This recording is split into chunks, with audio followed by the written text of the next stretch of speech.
and touch the sound of silence. And in the naked light I saw 10,000 people maybe,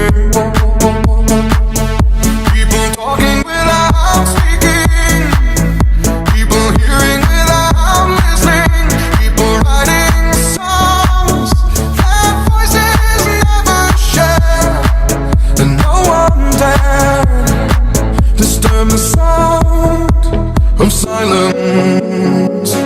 Fool said, you do not know.